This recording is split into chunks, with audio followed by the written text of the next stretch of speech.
Let's look at one more situation where we can use elimination to solve this system. So in this example, notice our coefficients, again, like the previous example, they are not the same and they are not the opposite sign. So what we're going to do, just like in the other example, we're going to try to multiply one of the equations by a number so that we can get the same coefficient but the opposite sign as the other one.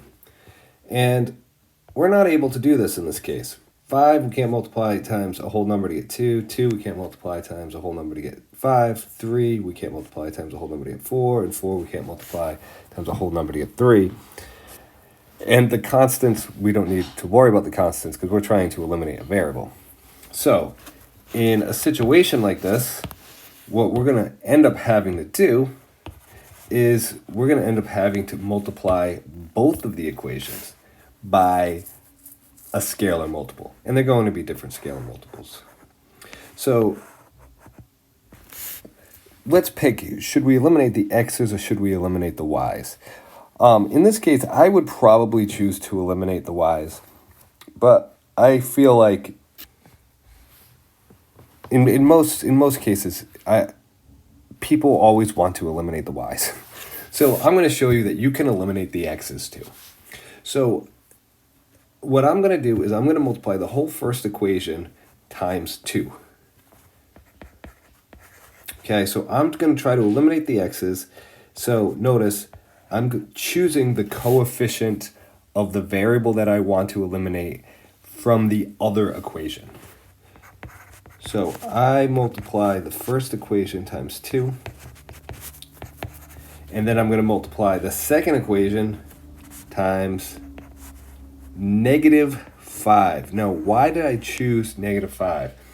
Well, 5 is the coefficient of the x in the first equation, and I need that sign to be the opposite sign.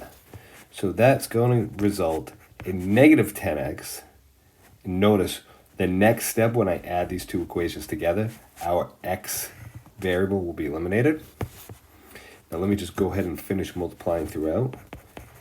So my y variable becomes 20y, and my constant becomes -70.